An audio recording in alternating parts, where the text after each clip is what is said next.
आज का हमारा टॉपिक है मेंस्ट्रुएशन साइकिल। बेटा मेंस्ट्रुएशन साइकिल जो होता है ना ये औरत के अंदर होता है और ये साइकिल हर महीने एवरी मंथ लेडीज जो होती है फीमेल के अंदर ये साइकिल रिपीट होता रहता है। और इस साइकिल को दूसरे लफ्ज़ों में हम कहते हैं मंथली साइकिल, क्योंकि इसमें पूरे महीने का हिसाब किताब होता है। और ये साइकिल जो है ना लेडीज़ के अंदर है, हर एक लेडीज़ के अंदर स्टार्ट होता है जब लड़की 13 साल की हो जाएगी, जब प्यूबर्टी स्टेज होगी ना तभी से ये मेंस्ट्रुअल साइकिल शुरू होता है। और प्यूबर्टी से लेकर मीनोपाज तक यानी कि 13 साल की उम्र से लेकर 50 साल तक ये साइकिल चलता रहता है और आखिरी स्टेज में जाके ये खत्म होता है, जिसको हम कहते हैं मीनोपाज कहते हैं। तो ओवरऑल जो फर्टिलिटी पीरियड होता है लेडीज़ का वो 37 साल होता है, 37 ईयर्स। तो 37 सालों तक ये साइकिल चलता रहता है मेंस्ट्रुएशन साइकिल। अब मेंस्ट्रुएशन साइकिल को बेटा कंट्रोल करता है आपका एक मेन ऑर्गन जिसका नाम है हाइपोथैलेमस, क्योंकि ये साइकिल स्टार्ट करने वाला ऑर्गन है पहला सबसे खास और सबसे इंपॉर्टेंट, इसका नाम है हाइपोथैलेमस। हाइपोथैलेमस जो है ये बेटा क्या करता है, हाइपोथैलेमस आपकी बॉडी में एक ये ग्लैंड है और ये ब्रेन भी है आपका, ये आपके फोर ब्रेन के अंदर ये पार्ट आता है जो आपके बिल्कुल जो आपका ओवरऑल जो थैलेमस होता है उसके नीचे होता है, जिसका नाम है हाइपोथैलेमस। हाइपोथैलेमस जो है ये छोड़ता है एक हार्मोन अपना जिसका नाम है gonadotropic releasing hormone, GnRH, gonadotropic releasing hormone. ये हार्मोन जाके स्टिमुलेट करेगा आपके पिट्यूटरी ग्लैंड को। फिर पिट्यूटरी ग्लैंड जो है बेटा ये सीक्रेट करेगा अपने दो हार्मोन, एक हार्मोन का नाम है LH और दूसरे का नाम है FSH। ये दो हार्मोन फिर पिट्यूटरी ग्लैंड रिलीज करेगा, FSH और ल्यूटिनाइल हार्मोन यानी कि LH। फिर ये दो हार्मोन आके स्टिमुलेट करेंगे ओवरी को, फिर ओवरी अपने दो और हार्मोन रिलीज करेगी, एक है ईस्ट्रोजन दूसरा है प्रोजेस्टेरोन। फिर ये दो हार्मोन ओवरी के कंट्रोल करते हैं यूटेरस को।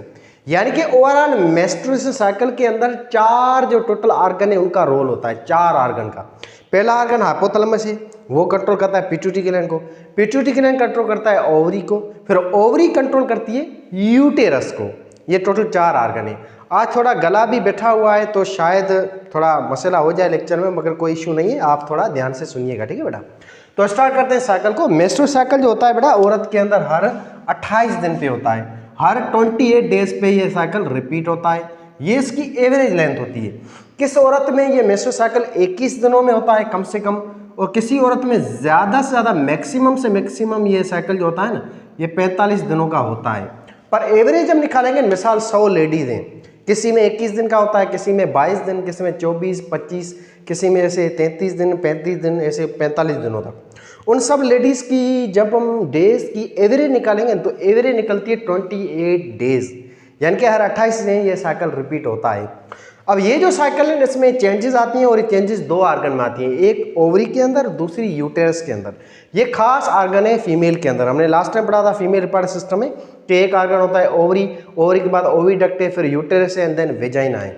अब आपके इस मेंस्ट्रुअल साइकिल में जो चेंजेस आएगी वो चेंजेस आती हैं इसमें, एक ओवरी में, दूसरा एक खास ऑर्गन है जिसका नाम है यूटेरस। हम इन्हीं दो ऑर्गन्स को अच्छी तरह से आज हम डिस्कस करेंगे इस साइकिल के अंदर। तो ओवेरियन साइकिल जो है यानी कि जो ओवरी के अंदर जो चेंजेस आती हैं बेटा उसको हम पढ़ें तो उसको हम कहते हैं ओवेरियन साइकिल। यूटेरस के अंदर जो चेंजेस आती हैं इसको हम कहते हैं यूटेरियन साइकिल। अब ह्यूमन जो है ना, हम इंसान जो है उसमें हर 28 दिन पे ये साइकिल रिपीट होता है, यानी कि जो फीमेल होती है उसमें हर 28 दिन ये प्रोसेस होता है। बाकी जो जानवर हैं, जो बाकी जो एनिमल हैं, डॉग वगैरह है या अपने जो भी गाय भैंस वगैरह है, बकरी वगैरह है ना, उसमें होता है ओस्ट्रस साइकिल। और ओस्ट्रस साइकिल जो होता है ना बेटा इसको हम ब्रीडिंग सीजन भी कहते हैं। उन जानवरों के अंदर ऐसा नहीं है कि हर महीने पे साइकिल होता है, उनके अंदर ये साइकिल साल में एक बार होता है या कुछ जानवर साल में 2 बार होता है। आपने देखा होगा डॉग वगैरह है ना उसमें जो बिच होती है, जो कुत्ती हम कहते हैं ना, उसके अंदर एक महीना आता है खास जिसमें इसमें अंडा बनता है और उसी मंथ में जो डॉग होता है उसमें स्पर्म बनता है। फिर वो डॉग और बिच आपस में सेक्स करते हैं, फिर ऐसे उनके अंदर प्रोजीन या बच्चे पैदा होते हैं। ऐसे गाय भैंस आपने देखी हुई साल में 2 साल में एक बार उनके अंदर अंडा बनता है। फिर गाय भैंस जो है बहुत ज़्यादा वो किराए करती हैं, रड़ियाँ करती हैं मिलने के लिए। फिर हम गाय भैंस या बकरी को हम मेल के साथ मिलाते हैं, फिर उनकी मैटिंग से ऐसे बच्चा पैदा होता है। तो उनके अंदर होता है ओस्ट्रस साइकिल। हमारे अंदर क्या है कि बाकी जो जानवर वो शो करते हैं ओवुलेशन को, बाकी जानवरों को पता चल जाता है कि हमारे अंदर ओवुलेशन हो गई है। हमारी जो ह्यूमन्स है उसमें फीमेल है ना, उसमें ओवुलेशन होती है तो उसका पता नहीं चलता है। पता ही नहीं चलता है कि कब अंडा रिलीज हुआ है, औरत को भी इतना खास पता नहीं चलता है। तो इस वजह से इसमें साइकिल हर महीने पे होता है, हर मंथ पे रिपीट होता है। ठीक है बेटा, तो स्टार्ट करते हैं। पहले हम चलते हैं ओवेरियन साइकिल और यूट्रस साइकिल, दोनों को हम एक साथ पढ़ते हैं। ओवेरियन साइकिल में बेटा इसके टोटल 3 फेज हैं। फेज नंबर 1 इसका नाम है फॉलिकुलर फेज, दूसरा फेज इसका नाम है ओवुलेशन फेज, तीसरा होता है ल्यूटियल फेज। ऐसे आपका यूटेरियन साइकिल है, यूट्रस के अंदर चेंजेस आते हैं पूरे महीने में। इसके फर्दर टोटल 3 फेज होते हैं। पहला फेज है मेस्ट्रुअल फेज, दूसरा होता है प्रोलिफेर फेज, तीसरा है सीक्रेटरी फेज। अब इन सबको हम डिटेल में अब आगे स्टार्ट करते हैं।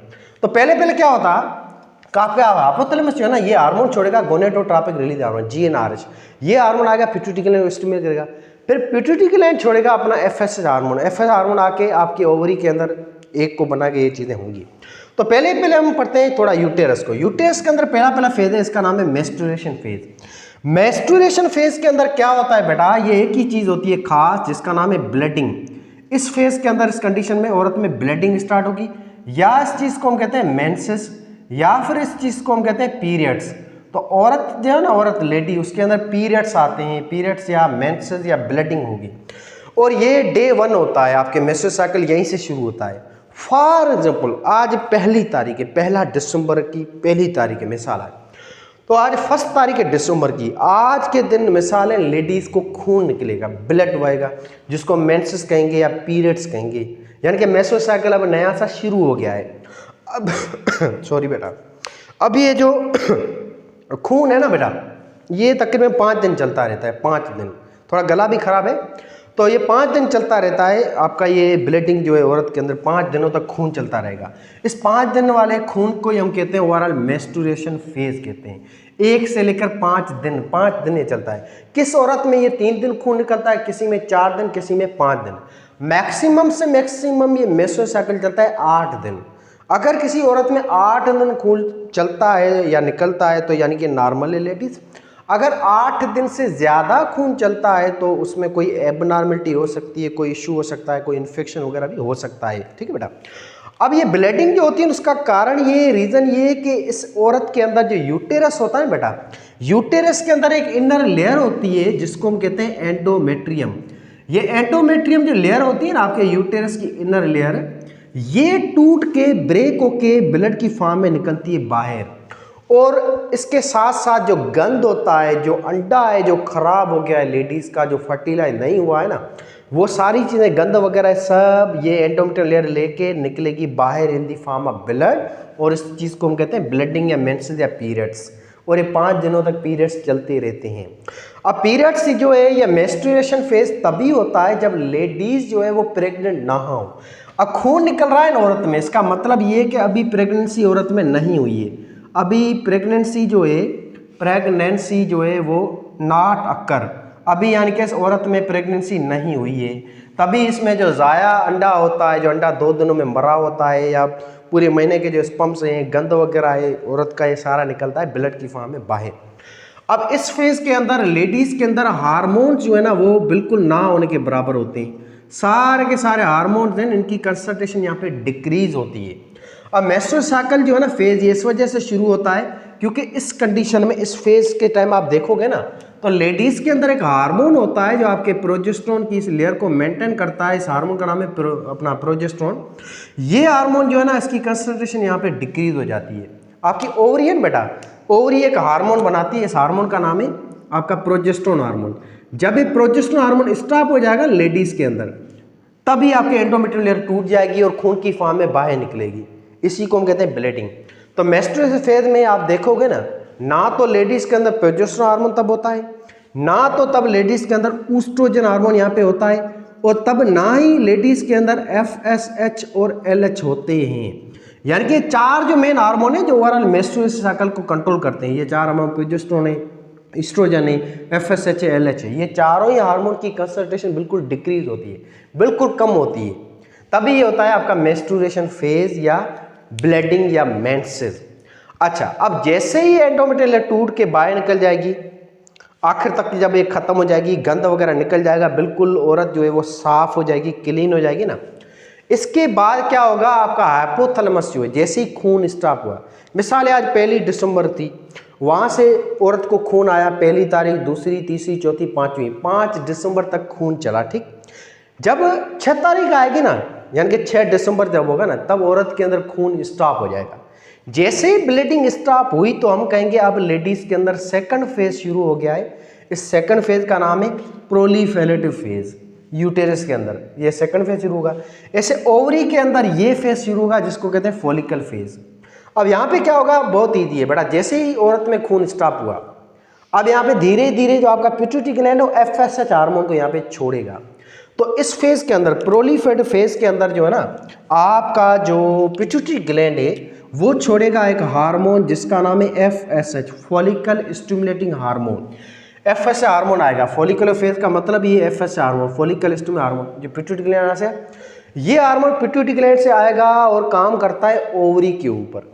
ये FSH हार्मोन आया, ये FSH हार्मोन आके ओवरी के अंदर बेटा ये स्टिमुलेट करेगा।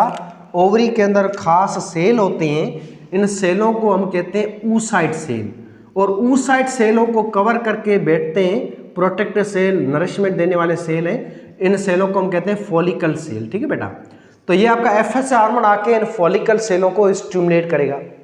फिर फॉलिकल सेल डेवलप होंगे और मेयोसिस डिवीजन करेंगे, जिसके नतीजे में ये आपका जो फॉलिकल सेल भी साइज में बढ़ना शुरू हो जाएंगे, और अंदर जो oocyte सेल है जो आगे चलकर अंडा बनाएगा, ये भी सेल डिवाइड होना शुरू हो जाएगा, अपनी तादाद को बढ़ाएगा। ठीक है बेटा, तो फॉलिकल सेल भी यहाँ पे जो है साइज में बढ़ेंगे, बहुत सारे ये सेल पैदा होंगे, और अंदर जो है आपका oocyte सेल है वो भी ऐसे डिवाइड होगा, मेयोसिस डिवीजन करेगा, और ये डिवाइड हो जाएगा 2 सेलों में। ये हम लास्ट टाइम डिस्कस कर चुके हैं।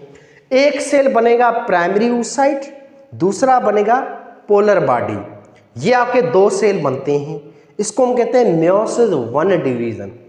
तो आपका अंडा जो बनता है ना लेडीज का, वो oocyte सेल से बनता है, जर्म सेल से बनता है, और इस oocyte की डेवलपमेंट कराना, उसको खाना देना, उसको प्रोटेक्ट करना, ये होता है साइड वाले जो सेल होते हैं जिनको हम कहते हैं आपके फॉलिकल सेल। यही फॉलिकल सेल भी साइज में बढ़ते जाएंगे, और फॉलिकल सेल ये आपके जो oocyte सेल हैं इसके चारों तरफ कुछ लेयर्स बनाएंगे। जैसे हमने लास्ट टाइम पढ़ा था, इसमें कुछ सेल जो हैं वो बाहर होंगे तो एक लेयर बनेगी, जिसको हम सिंपल लफ्ज़ों में आपकी लेयर कहते हैं, जो फॉलिकल लेयर होती है। फिर आगे चलकर एक और ग्रेन्युलोसा सेल बनते हैं जो ग्रेन्युलोसा लेयर बनाते हैं। फिर एक और लेयर बनती है बाहर जिसको थीका लेयर कहते हैं। ठीक है बेटा, ये सारी एक और लेयर बनती है जिसको हम पेलुसिडा कहते हैं। ठीक है बेटा, तो ऐसे ये 3 टोटल यूँ लेयर बनेगी, इन सेलों से टोटल 3 यूँ लेयर्स बनेगी। अब धीरे धीरे आप देखोगे ना तो ये फॉलिकल सेल्स जो है ना वो लेयर में कन्वर्ट हो गए, अंदर प्राइमरी oocyte भी 2 सेलों में डिवाइड हो गए। अब ये जो स्ट्रक्चर है पूरी की पूरी, इस फॉलिकल की 3 लेयर और ये 2 सेल, इन दोनों को ओवरऑल मिला के हम कहेंगे ग्राफियन फॉलिकल, या मैच्योर फॉलिकल, या वेजिकुलर फॉलिकल। तो ग्राफियन फॉलिकल कहें या मैच्योर वेजिकल कहें, इसको बनवाने वाला FSH हार्मोन है, और इस फेज को हम बेटा कहेंगे फॉलिकुलर फेज। तो ये चेंजेस आ रही हैं आपकी ओवरी के अंदर, और ये चेंजेस करवाने वाला FSH हार्मोन है। तो FSH हार्मोन क्या किया, आपके फॉलिकल्स जो थे इमेच्योर फॉलिकल्स, प्राइमोर्डियल फॉलिकल, उसको स्टिमुलेट किया, और वो फॉलिकल बड़े हो गए और कन्वर्ट हो गए ग्राफियन फॉलिकल के अंदर। तो FSH हार्मोन ओवरी के अंदर बेटा क्या करा रहा है, ये FSH हार्मोन ओवरी के अंदर प्राइमोर्डियल जो फॉलिकल्स हैं उसको ये कन्वर्ट कर रहा है इनटू मैच्योर फॉलिकल, और इस मैच्योर फॉलिकल्स को हम कहेंगे बेटा ग्राफियन फॉलिकल्स। अच्छा, अब एक और बात है, ट्विस्ट है यहाँ पे। ट्विस्ट ये FSH हार्मोन है ना तकरीबन 15 से 20 फॉलिकल्स को स्टिमुलेट करता है, 15 से 20 फॉलिकल, ये बात याद रखना। अब ये 15 से 20 फॉलिकल है। वैसे तो एक ओवरी में 2 लाख फॉलिकल होते हैं, पर FSH हार्मोन 1 महीने में 15 से 20 फॉलिकल को स्टिमुलेट करता है। इन 15 या 20 फॉलिकल में से एक ऐसा फॉलिकल होगा जो ज़्यादा स्ट्रॉन्ग होगा, ज़्यादा डोमिनेट होगा, और वो ज़्यादा जल्दी ग्रो हो रहा होगा। उस फॉलिकल को हम कहेंगे डोमिनेंट फॉलिकल। वही फॉलिकल आगे ग्रो होगा और उसी से अंडा बनेगा, सेकंड oocyte बनेगा।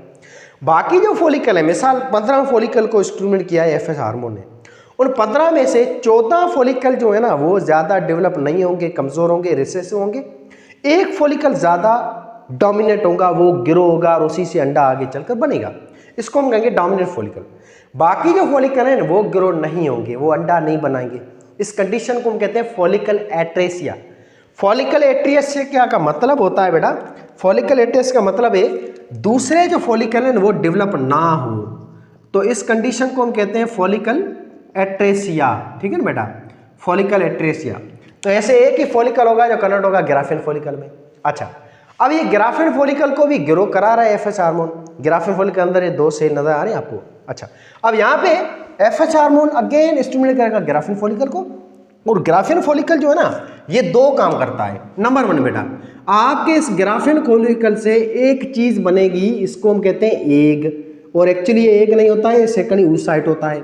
दूसरी यहाँ पे चीज बनेगी, यहाँ एक हार्मोन बनेगा, इस हार्मोन का नाम है ऊस्ट्रोजन या ईस्ट्रोजन या ईस्ट्राडाइल। ठीक है बेटा, तो ग्राफिन फॉलिकल 2 काम करता है, और ये ग्राफिन फॉलिकल को दोनों ही काम करवाने वाला हार्मोन है FSH। अब ग्राफिन फॉलिकल में जो स्पेशल सेल होते हैं ग्रेन्युलेसा सेल, जो ये बाहर की तरफ पड़े हैं लेयर की फॉर्म में, ये सेल बनाते हैं हार्मोन। इस हार्मोन का नाम है ऊस्ट्रोजन या ईस्ट्रोजन हार्मोन। ये हार्मोन बेटा आप ओवरी रिलीज करती है, और ये ऊस्ट्रोजन या ईस्ट्रोजन हार्मोन आता है यूटेरस के अंदर। यूटेरस के अंदर जाके ये ऊस्ट्रोजन हार्मोन जो है ना, यूटेरस के अंदर जो एंडोमेट्रियम लेयर टूट गई थी, ब्लड के फॉर्म में बाहर निकली थी, उस लेयर को ये दोबारा रिपेयर करता है। फिर जाके ऊस्ट्रोजन हार्मोन धीरे धीरे एंडोमेट्रियम लेयर से रिपेयर करता जाएगा, वैसे वैसे एंडोमेट्रियम लेयर ये रिपेयर होती जाएगी, और साइज में भी ये यूं बढ़ती जाएगी। इसको हम कहते हैं आपका फॉलिक्यूलर फेज, या ओवरी को हम कहेंगे प्रोलिफेरेटिव फेज। तो प्रोलिफेरेटिव फेज में क्या आता है, एफएच हार्मोन आता है, और एफएच हार्मोन आपकी ओवरी के अंदर फॉलिकल्स को स्टिमुलेट करता है। फिर फॉलिकल्स जो हैं वो कन्वर्ट होते हैं इनटू ग्राफियन फॉलिकल या वेजिकुलर फॉलिकल।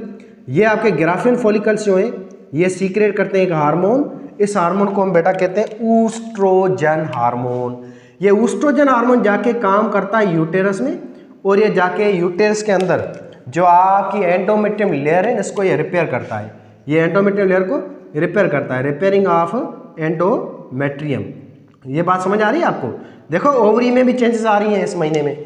ओवरी के अंदर अंडा बन रहा है और ऊस्ट्रोजन हार्मोन बन रहा है, यही ऊस्ट्रोजन हार्मोन जाके यूटेरस के अंदर एंडोमेट्रियम लेयर को रिपेयर कर रहा है।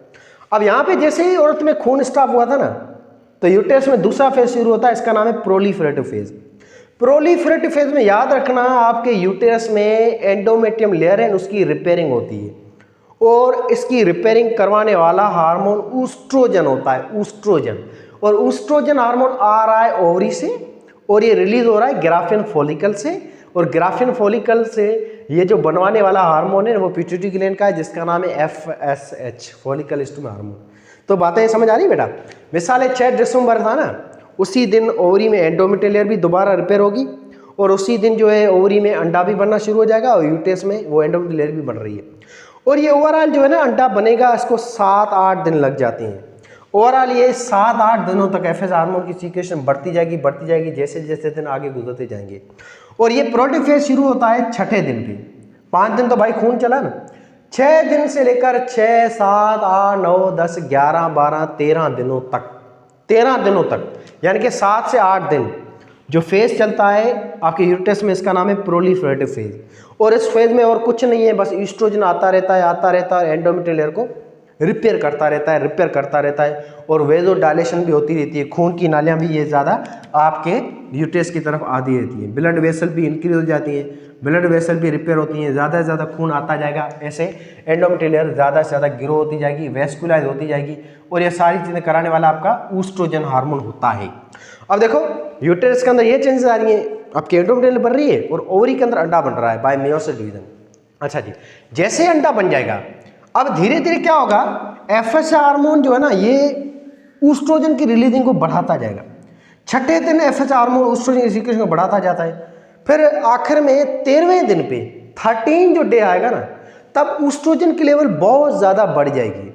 जब ऊस्ट्रोजन की लेवल हाई हो जाएगी ना, तभी ऊस्ट्रोजन जाके मैसेज देगा पिट्यूटरी ग्लैंड को कि अब एफएसएच का काम खत्म हो चुका है, क्योंकि एफएसएच का काम था अंडे को बनवाना, अब अंडा तो बन चुका है ना, सेकंड oocyte बन चुका है। अब आपका पिट्यूटरी ग्लैंड समझ जाएगा कि ऊस्ट्रोजन की लेवल बढ़ गई है, अब एफएसएच का काम खत्म हो गया है। यानी कि ऊस्ट्रोजन हार्मोन जो है ना ये नेगेटिव फीडबैक रोल या नेगेटिव फीडबैक करवाता है एफएसएच के हिसाब से। ऊस्ट्रोजन हार्मोन जो है ना ये एफएसएच की सीक्रेशन को स्टॉप करेगा जब इसकी सीक्रेशन बढ़ जाएगी। तो इस फेज के अंदर जो ईस्ट्रोजन हार्मोन जो है ना, ये रोल अदा करता है negative role for the FSH. FSH की सीक्रेशन को स्टॉप करा देगा ईस्ट्रोजन हार्मोन पिट्यूटरी ग्लैंड से। अब पिट्यूटरी ग्लैंड समझ जाएगा एफएसएच का काम खत्म हुआ, एफएसएच की सीक्रेशन स्टॉप हो जाएगी। अब यहाँ पे पिट्यूटरी ग्लैंड एक और हार्मोन छोड़ेगा जिसका नाम है एलएच हार्मोन, ल्यूटिनाइजिंग हार्मोन। अब यहाँ पे याद रखना 14 दिन जब आएगा, 14 डेट जब आएगी ना, उस दिन आपका पिट्यूटरी ग्लैंड छोड़ेगा एक और हार्मोन जिसका नाम है ल्यूटिनाइज हार्मोन एलएच, या इसको ICSH भी कहते हैं, ठीक है, इंटरस्टेशियल सेल स्टिमुलेटिंग हार्मोन भी इसको हम कहते हैं। अच्छा, ये हार्मोन आएगा पिट्यूटरी ग्लैंड से और ये आके स्टिमुलेट करेगा आपके ग्राफियन फॉलिकल को। याद रखना LH हार्मोन आएगा और ये ओवरी में जो ग्राफियन फॉलिकल नहीं है जिसके अंदर आपका अंडा बना हुआ है, जिसको हम अभी सेकंड यूसाइड कह रहे हैं, अंडा नहीं बनाए पर सेकंड यूसाइड की फॉर्म में अभी अंडा पड़ा है, इस ग्राफियन फॉलिकल को अब करेगा स्टिमुलेट आपका LH हार्मोन, ल्यूटिनाइजिंग हार्मोन। फिर ग्राफियन फॉलिकल जो है ना ये रप्चर हो जाएगा, अब ये टूट जाएगा, ब्रेक हो जाएगा और इसके नतीजे में ये बड़ा सा एक सेल दिखाई दे रहा है जिसका नाम है सेकंड यूसाइट। ये सेल फिर रिलीज हो जाएगा आपके इस ग्राफियन फॉलिकल से, ओवरी से ये अंडा रिलीज होगा। अंडे को रिलीज करवाया किसने? LH हार्मोन ने। LH हार्मोन ने किसको स्टिमुलेट किया? बड़ा LH हार्मोन ने स्टिमुलेट किया ग्राफियन फॉलिकल को, जिसके नतीजे में ग्राफियन फॉलिकल ने रिलीज की अपनी प्रोडक्ट और ग्राफियन फॉलिकल की प्रोडक्ट का नाम है सेकेंडरी oocyte। तो याद रखना ओवरी से अंडा रिलीज नहीं होता है, ओवरी से सेकेंडरी oocyte रिलीज होता है, ये बड़ा सा हेप्लॉइड सेल रिलीज होता है, ठीक है बेटा। oogenesis प्रोसेस को हम लास्ट टाइम पढ़ चुके हैं, oogenesis का लेक्चर आप थोड़ा देख लें ताकि ये टॉपिक आपको समझ में आ जाए अच्छी तरह से, ठीक है। सेकेंड oocyte वगैरह क्या है ये हम लास्ट वाले लेक्चर में डिस्कस कर चुके हैं। अच्छा जी, अब ये सेकेंड oocyte रिलीज हो चुका है, इसको किसने कराया? LH hormone. और इस कंडीशन को हम कहते हैं ovulation, releasing a secondary oocyte। This condition या this phase is called ovulation phase. और ओव्यूलेशन होती है 14 डे पे, जब 14 तारीख आएगी ना ओवरऑल, मिसाल है जैसे पहली तारीख से लेकर 5 तारीख खून चला, ठीक, ये था मेंस्ट्रुएशन साइकिल का पहला फेज जिसका नाम है मेंस्ट्रुएशन फेज, ठीक है भाई। मेंस्ट्रुअल जो ये अपना साइकिल है और इसका फेज है, इसका नाम है मेंस्ट्रुएशन फेज। इसमें आप कंफ्यूज ना होना, मेंस्ट्रुअल साइकिल है उसके फेज का नाम है मेंस्ट्रुएशन फेज, ठीक है बेटा। अच्छा, इसमें तो ब्लड वगैरह चला था, कोई हार्मोन वगैरह नहीं था। दूसरा फेज था, इसमें क्या हुआ आपका, ये अंडा रिलीज हुआ जिसको सेकंड oocyte कह रहे हैं अभी, और इसको रिलीज करा LH हार्मोन है और एंडोमेट्रियम भी दोबारा रिपेयर हो रही है। ये चेंजेस आती हैं दूसरे फेज में जिसका नाम है प्रोलिफेरेटिव फेज, और ये फेज चलता है 6 तारीख से लेकर 14 तारीख तक। यानी कि इस फेज की ओवरऑल ड्यूरेशन हम देखें तो इसकी ड्यूरेशन होती है 7 से 8 दिनों तक होती है, 7 to 8 डेज होती है, ठीक है बेटा। और इस फेज के अंदर आप देखोगे ना तो FSH की सीक्रेशन भी इंक्रीज होती है, उसके अलावा ईस्ट्रोजन की जो सीक्रेशन है वो भी इंक्रीज होती है, और आखिर में 14 डे पे, 14 दिनों पे LH हार्मोन रिलीज होता है, तब FSH की सीक्रेशन डाउन हो जाती है। और ये काम सारा ईस्ट्रोजन का आ रहा है। ईस्ट्रोजन FSH को स्टॉप करेगा 14वें दिन पे, LH को सीक्रेट करेगा। यानी कि ईस्ट्रोजन जो है वो पॉजिटिव रोल भी अदा कर रहा है, नेगेटिव रोल भी। ईस्ट्रोजन FSH हार्मोन के लिए नेगेटिव रोल अदा कर रहा है और LH के लिए इसका पॉजिटिव रोल है। ल्यूटिनाइज हार्मोन है ना, इसके लिए ये इसका पॉजिटिव रोल है। ईस्ट्रोजन पिट्यूटरी ग्लैंड से 14वें दिन में LH को रिलीज करवाता है, ठीक है बेटा। LH आएगा, ऐसे अंडा रिलीज हो गया। अब बहुत ईजी है, अब औरत के अंदर अंडा जो है ना ओवरी से निकल के आ जाएगा इस ट्यूब में जिसका नाम है ओविडक्ट या यूटेराइन ट्यूब या फेलोपियन ट्यूब। ओविडक्ट के अंदर भाई साहब ये अंडा आ गया, ठीक है बेटा। अब यहाँ पे अगर 14 तारीख को अगर मैटिंग होती है, मर्द है वो औरत के साथ अगर मिलाप करता है तो मर्द की स्पर्म आ गई इस औरत की वेजाइना में। अब ये स्पर्म मूव होता जाएगा यूटेरस से होता हुआ यहाँ पे आएगा ओविडक्ट में, इस ट्यूब के अंदर, ठीक है बेटा। और इस 14 तारीख के दिन या 14वें दिन के दिन ये स्पर्म जो है ये सामने आ रहा है, अंडा यूँ नीचे आ रहा है, फेलोपियन ट्यूब की सीलिया उसको अंडे को नीचे ला रही है। अब अगर अंडा और स्पर्म आपस में मिल जाते हैं तो हम कहेंगे प्रेगनेंसी हो गई औरत या फर्टिलाइजेशन हो गई है यहाँ पे, ठीक। अगर स्पर्म यहाँ पे नहीं मिलता है 14 तारीख के दिन, अगर मैटिंग नहीं होती है मेल और फीमेल की, तो ये अंडा जैसा है वैसा का वैसा रहेगा। अंडा 2 दिन जिंदा होता है। मिसाल अंडा आज 14 तारीख के दिन रिलीज हुआ है, अगर बंदा मिसाल चाहता है बच्चा अभी होना, औरत को चाहता है प्रेग्नेंट हो जाए औरत, तो उसको लाजमी तौर पे मिलना है ना लेडीज़ के साथ, वो इसी दिनों में मिलना है। डेट को थोड़ा याद कर ले, 12 तारीख, 13, 14, 15 तारीख तक उसको ज़्यादा से ज़्यादा मिलना होगा। अब मिसाल है, देखा बेटा, स्पर्म भी 2 से 3 दिन जिंदा होता है। फॉर एग्जाम्पल अंडा आज 14 तारीख रिलीज हुआ है, अगर मर्द ने सेक्स 1-2 दिन पहले किया है, मिसाल 2 दिन पहले किया है, 12 तारीख को सेक्स किया है, ठीक है, तो 12 तारीख पर स्पर्म 13 तारीख के दिन भी जिंदा होता है, 14 तारीख के दिन भी जिंदा होता है, तो चांसेस होते हैं प्रेगनेंसी होने के, ठीक। अच्छा, अगर 13 तारीख के दिन मिलता है तब भी चांस होगी प्रेगनेंसी होने के, तो स्पर्म 15 तारीख तक जिंदा होता है, 14 तारीख मिलता है तब भी स्पर्म जिंदा होगा। अच्छा, ऐसे अगर अंडा जो है मिसाल 14 तारीख रिलीज हुआ, अंडा 15वें दिन ज़्यादा से ज़्यादा 16वें दिन तक जिंदा होता है। अगर बंदा मिसाल है वो समझ जाएगा 14 तारीख के दिन अंडा आया है, 15 तारीख के दिन अंडा खराब हो गया, डीजेनरेट हो गया है, 16 तारीख को अगर वो मिसाल सेक्स करता है तो वो बेफिक्र होगा कि अभी प्रेगनेंसी औरत में नहीं होगी, पर प्रेगनेंसी हो जाएगी क्योंकि अंडा 16 तारीख तक भी जिंदा होता है। अगर आप चाहते हो लेडीज प्रेग्नेंट हो तो आपको इन 3-4 दिनों में ज़्यादा सेक्स करना है। अगर आप चाहते हो कि प्रेगनेंसी ना हो तो आपको 12, 13, 14, 15, 16 ये 4-5 दिन में रिप्रोडक्शन या मैटिंग वगैरह नहीं करनी है, खासतौर मैटिंग या सेक्स नहीं करना है, ठीक है ना। तो कोई अंडा जो है ना उसके चांस होते हैं यहाँ पे प्रेगनेंसी होने के, ठीक है बेटा। तो ये था दूसरा फेज जिसका नाम था प्रोलिफेरल फेज। अच्छा, अब ओवरी के अंदर यहाँ पे हुआ है ओव्यूलेशन, जो 14 तारीख के दिन हुआ है, 14वें दिन पे हुआ है। और ओव्यूलेशन यहाँ पे कराने वाला कौन सा हार्मोन है बेटा? ओवरी के अंदर LH हार्मोन है। और LH हार्मोन ने ये आपका अंडा जो है वो रिलीज करवाया है किससे? ये रिलीज करवाया है ग्राफियन फॉलिकल से, GF आना ग्राफियन फॉलिकल से। ऐसे अंडा जो है रिलीज हुआ। एक्चुअली अंडा रिलीज नहीं हुआ है, इसको हम कहते हैं सेकेंडरी oocyte रिलीज हुआ है। अभी सेकेंडरी oocyte अरेस्टेड है आपकी मेयोसिस 1 के बाद मेयोसिस 2 स्टेज के अंदर, ठीक है बेटा। मेयोसिस 2 की खास तौर पे मेटाफेज 2 स्टेज के अंदर, इस मेटाफेज प्रोफेज वगैरह के अंदर, ठीक है बेटा। अब ये सेकेंडरी oocyte को जैसे ही स्पर्म स्टिमुलेट करेगा, स्पर्म जैसे अटैच होगा अंडे के साथ, तब ये आपका सेकेंडरी oocyte जो है वो मेयोसिस 2 को कंप्लीट करेगा। तब आपका ये सेकेंडरी oocyte जो है ना, इसके साथ जैसे ही स्पर्म एक अटैच हुआ तब ये सेकेंडरी oocyte डिवाइड हो जाएगा इनटू 2 सेल। एक छोटा सेल बनेगा जिसको पोलर बॉडी कहेंगे, एक बड़ा सा सेल बनेगा जिसको हम कहेंगे एग या फीमेल गेमेट। अब जाके इस अंडे के साथ स्पर्म मिल जाएगा, ऐसे जायगोट बन जाएगा, फर्टिलाइजेशन पूरी हो जाएगी। अब ये जायगोट जो है धीरे धीरे इस ओविडक्ट से निकल के आ जाएगा यहाँ, ये औरत की कोख में, माँ की कोख में। इस माँ की कोख का नाम है यूटेरस, ठीक है बेटा। तो अब होता है आगे चलकर एक तीसरा फेज शुरू, जिसका नाम है सीक्रेटरी फेज। सीक्रेटरी फेज आपके ओवरऑल यूटेरस में, और ओवरी के अंदर शुरू होगा ल्यूटियल फेज। ल्यूटियल फेज इस वजह से नाम पड़ा है क्योंकि ये कार्पस ल्यूटियम जो है ना ये बनेगा यहाँ पे, और ग्राफियन फॉलिकल जैसे ही रप्चर हुआ ना, अब इस रप्चर्ड ग्राफियन फॉलिकल को हम कहेंगे कार्पस ल्यूटियम। 15 तारीख के दिन या 15वें दिन पे ये ग्राफियन फॉलिकल जो है ना, जो रप्चर हुआ है, जैसे सेकेंड oocyte रिलीज हुआ था ना, जिसको हम अंडा कहते हैं आगे चलकर, यही बस्ट ग्राफियन फॉलिकल जो है आगे चलकर बेटा कहलाएगा कार्पस ल्यूटियम। और इस कार्पस ल्यूटियम को बार बार स्टिमुलेट करने वाला जो हार्मोन है वो हार्मोन होता है LH, क्योंकि 14 दिनों के बाद LH चार्ज लेता है, LH अपनी सीट संभालता है। FSH तो खत्म हो गया। FSH का काम यही था, बस अंडे को डेवलप कराना, ओवरी के अंदर जो है ना एग वगैरह को बनवाना, ऊस्ट्रोजन को रिलीज कराना, ताकि ऊस्ट्रोजन एंडोमेट्रियम को भी रिपेयर कर सके, ठीक है बेटा। अच्छा, फिर LH हार्मोन आता है 14 तारीख से लेकर 28 तारीख तक LH की कमांड होती है। LH पिट्यूटरी ग्लैंड से आता है और वो इस कार्पस ल्यूटियम को स्टिमुलेट करता रहेगा।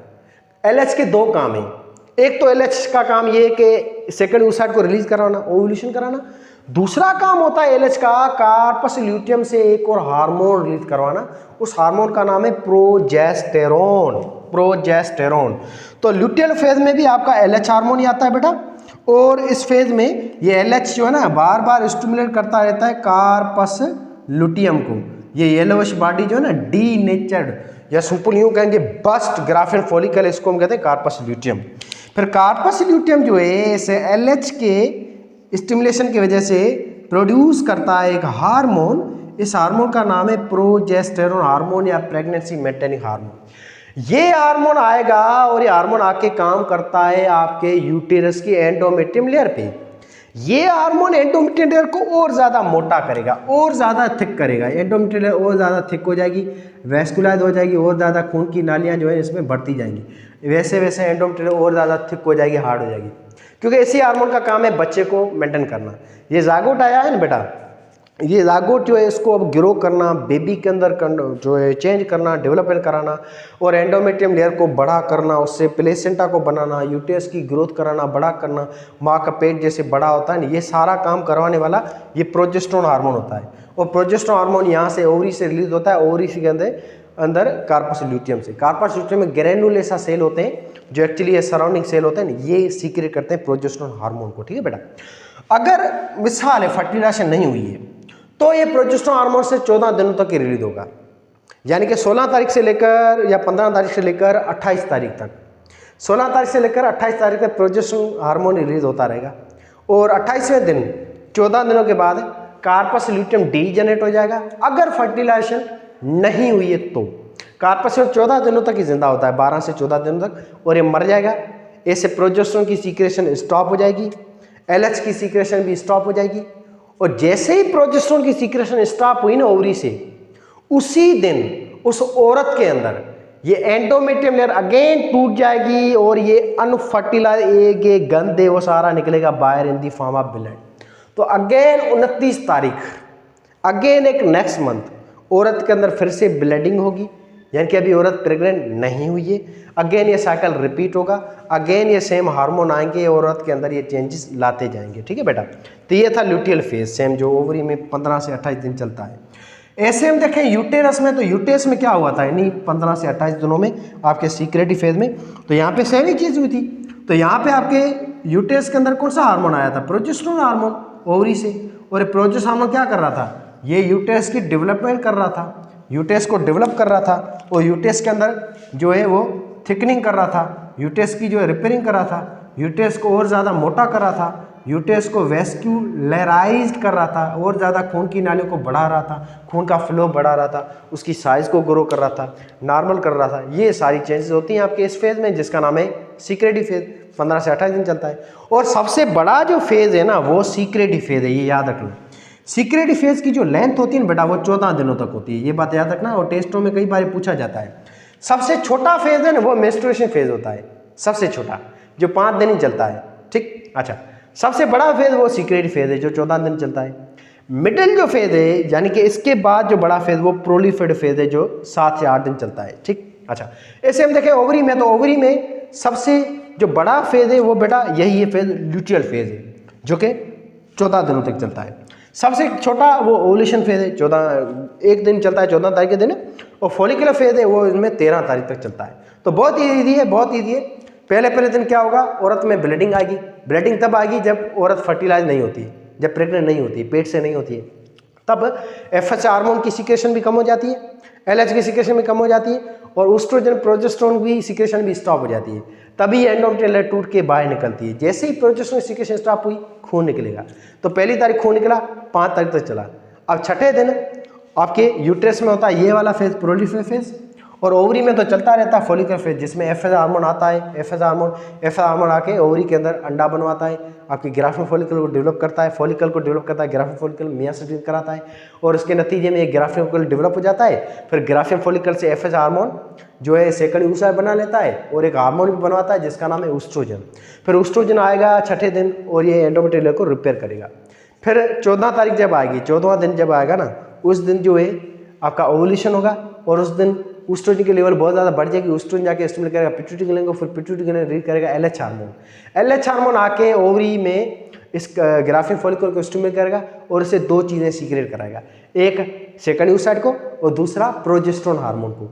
फिर सेकंड यूसाइड यहाँ पे आएगा, उसको अगर स्पर्म मिल गया तो सेकंड यूसाइड कन्वर्ट हो जाएगा एक पोलर बॉडी में और अंडे के अंदर। ऐसे अंडा कन्वर्ट हो जाएगा जायगोट में, जायगोट आएगा यूट्रस में, और यूट्रस में आगे ये जायगोट इम्प्लांट होगा। इम्प्लांट माना ये अंदर आएगा, उसके साथ समा जाएगा, और ये डिवाइड करना शुरू हो जाएगा। फिर 9 मंथ के बाद एक छोटा नन्हा मुन्ना सा हमें बच्चा मिलेगा, जो बेबी हो या लड़का हो या लड़की हो, जो भी हो, ठीक है, बदमाश पैदा होगा।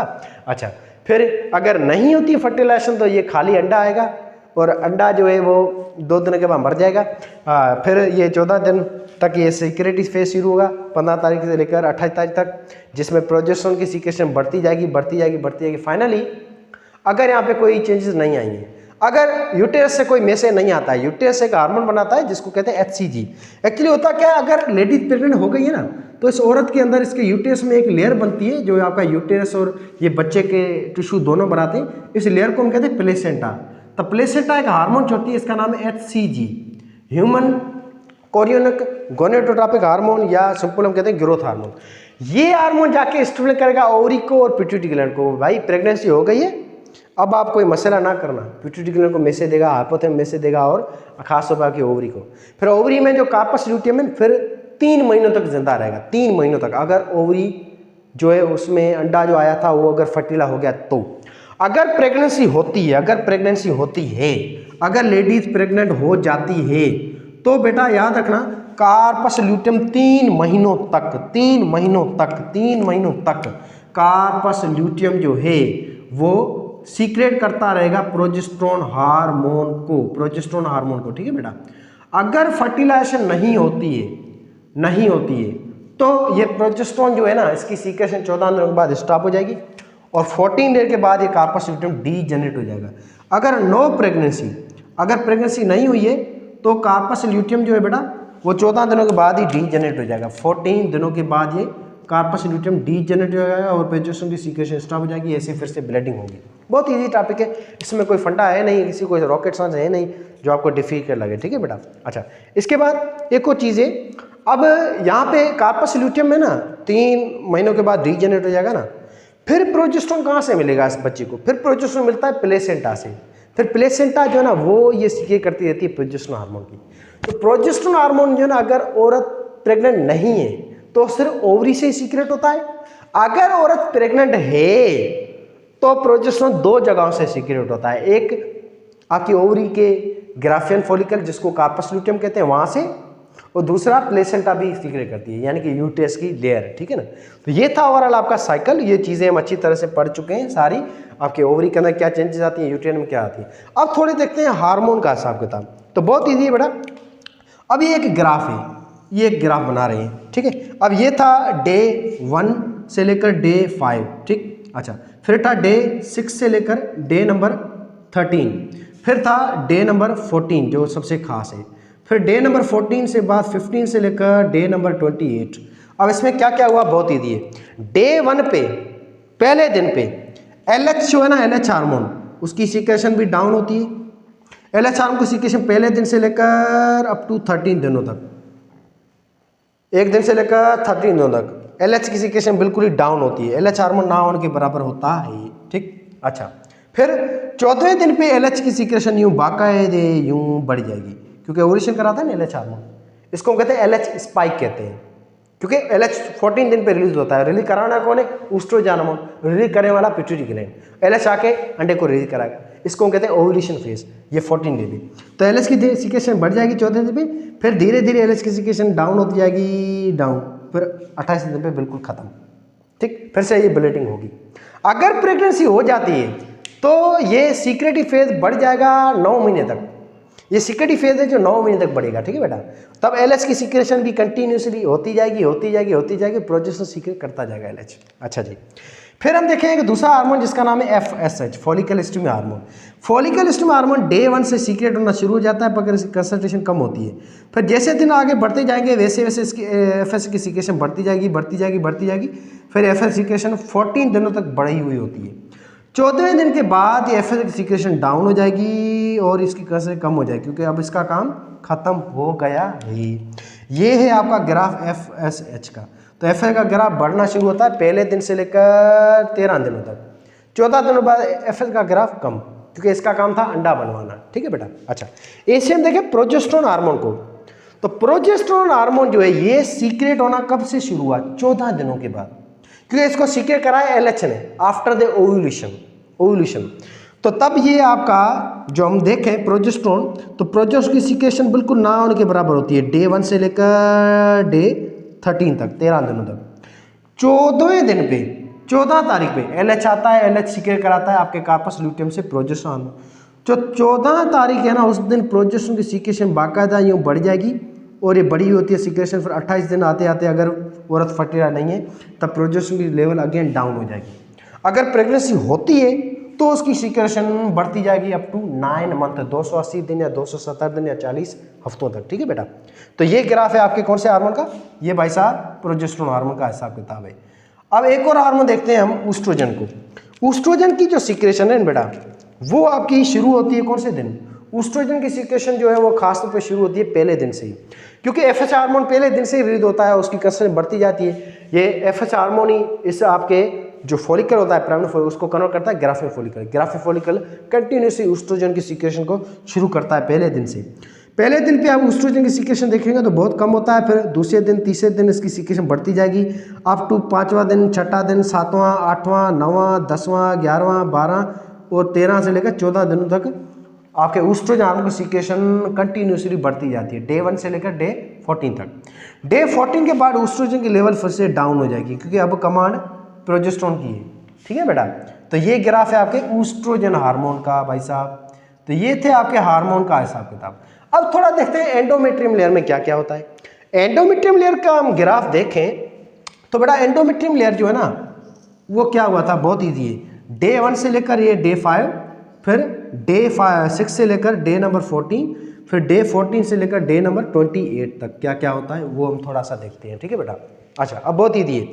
पहले दिन क्या हुआ आपके यूटेरस के अंदर, यूटेरस में पहले दिन पे ब्लीडिंग हुई, एंडोमेट्रियम टूट के बाहर निकली। तो पहले दिन जो है ये यूटेरस की लेयर जो है ना एंडोमेट्रियम लेयर वो बहुत हमें कम दिखाई देगी, टूटी होगी, ब्रेक होगी, खून चलता है 5 दिनों तक। 6 दिन के बाद धीरे धीरे एंडोमेट्रियम लेयर आपको यूं बढ़ती हुई साइज में दिखाई देगी अप टू 14 डे तक, क्योंकि ये जो लेयर है आपके एंडोमेट्रियम इसको रिपेयर कर रहा है एक हार्मोन जो आ रहा है ओवरीज हार्मोन का नाम है ऊस्ट्रोजन हार्मोन। ऊस्ट्रोजन हार्मोन जैसे ही खून स्टॉप हो ना 6ठे दिन के बाद लेकर 14 डे तक ऊस्ट्रोजन हार्मोन आता है और उससे हार्मोन आपके एंडोमेट्रियम को रिकवर करता रहेगा, रिपेयर करता रहेगा, ग्रो कराता रहेगा। ऐसे एंडोमेट्रियम थोड़ी सी थिक होती जाएगी, मोटी होती जाएगी और नॉर्मल सी हो जाएगी। अगेन फिर 15 दिन के बाद वो प्रोजेस्टेरोन आएगा, 14 दिन 15 दिन के बाद प्रोजेस्टेरोन और ज़्यादा आप देखोगे 14 दिनों के बाद एंडोमेट्रियम और ज़्यादा थिक हो जाएगी, साइज में बढ़ जाएगी और ज़्यादा वेस्कुलाइज हो जाएगी। बहुत सारी ये खून की नालियाँ भी इसमें आ जाएंगी और ये ज़्यादा से ज़्यादा डेवलप हो जाएगी बच्चे की प्रेगनेंसी के लिए।